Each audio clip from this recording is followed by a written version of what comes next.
Hi.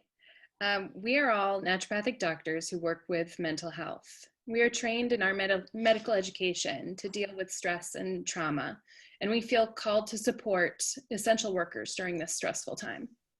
It's a fascinating coincidence that many healthcare providers' spouses and household members are also essential workers, like grocery store workers and construction workers. So we're creating this resource for both the people we care about personally and also a support to all the essential workers who are keeping society going. We have training, but a lot of folks didn't expect to have the well-being of all of society on their shoulders all of a sudden. So we want to give you these tools to keep yourself healthy mentally, emotionally, and physically during this time. And hopefully a few of them will be useful for you. So in terms of introductions, I'm Dr. Roxanne Ahmadpour from Hive Mind Medicine. I'm Dr. Donovan, also of Hive Mind Medicine. And I'm Dr. Electra Allenton from Bridge to Becoming, which is operating within Hive Mind Medicine. So in terms of what you can do to sort of protect yourself and keep yourself healthy and sane during these times, just acknowledging there's a lot that's outside of your control, but hopefully these tools are things that you can do that are within your control that will make a huge difference in how you feel and in your overall health. So first, before you go to work, establishing some rituals that can help you sort of get into a mind space that is protective and feels nourishing for you while you are working. So before work, as you're preparing for your day and preparing to leave the house, it's okay to feel lots of different things and to feel your feelings. However that looks for you. And you might be feeling the whole spectrum of emotions right now, and that's completely understandable and completely normal. And you can feel those things and you can also express those things. So finding healthy ways to actually let your emotions happen and move through you is okay. So crying, screaming into a pillow, however is a way that you can sort of let the emotions move and happen. And it's also okay to stop emotions from happening. So if emotions are too much right now and you're feeling so many things that it's completely overwhelming, suppressing your feelings is also okay, and a really protective mechanism that we have at our disposal when we choose to use it. So if feelings become too much, you can just do something to disrupt that thought cycle. Do something to distract yourself, whatever works for you. Connecting with someone that you live with and talking about something else, and disclosing that you're feeling overwhelmed. Like that can be really helpful.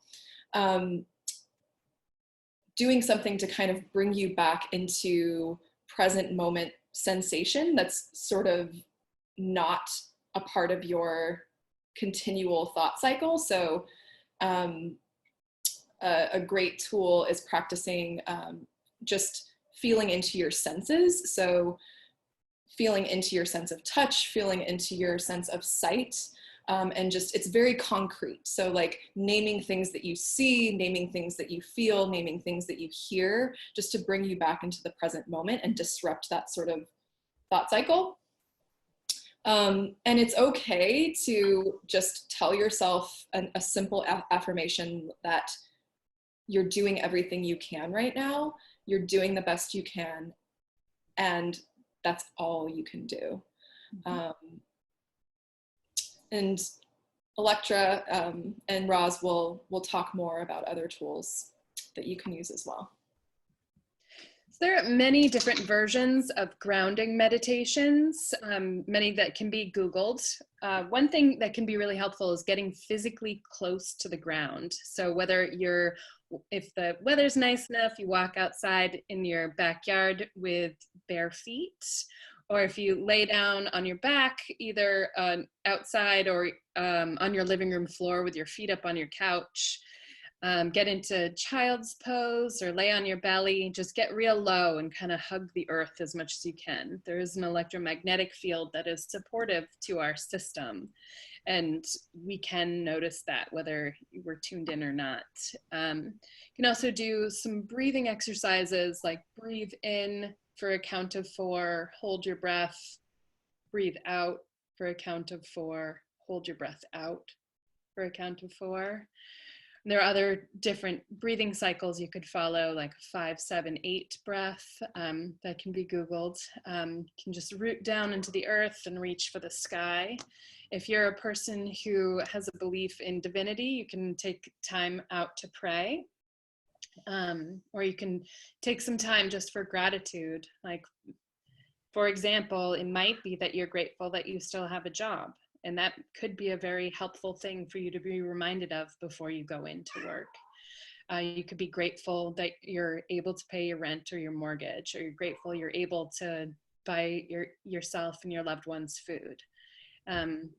It's just finding ways to have gratitude can be very helpful. You can also check in with your feet, and just when you're feeling an excess emotion, if you just pay attention to what your feet are feeling, like where are they?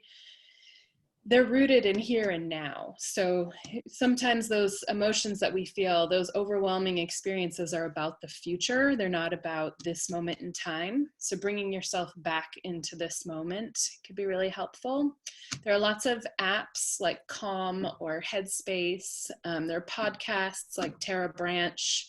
There's YouTube guided meditations with imagery. There's all sorts of amazing resources out there. Petting your cat is also great. Got a couple of those going on. Yeah, and then moving on to other things to do before work, making sure to take care of your physical needs. Work can be very physically stressful. So now more than ever, it's a good time to make sure before you go to work to eat a nourishing meal that feels good for you, that has a mix of fiber and protein and fat that's going to sustain and digest slowly through the whole morning until you get your next break. And fiber can be everything from like blueberries or oatmeal to green leafy vegetables or things like that. So find what works for you. There's a lot of different dietary preferences in the world, and we don't want to be prescriptive or specific about them, just whatever is supportive and nourishing. Another thing is to drink plenty of water or your favorite hydration, and then go pee as often as your job allows, because there's nothing more subtly distressing as sort of having to pee and pushing it down. So make sure to actually avail yourself of your breaks.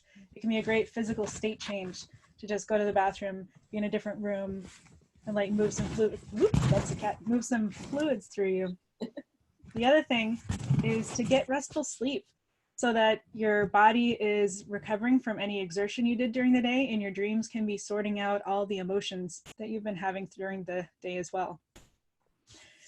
Then the other thing, and Dr. Donovan touched on this a little bit, is reconnecting with that something larger, your purpose and meaning.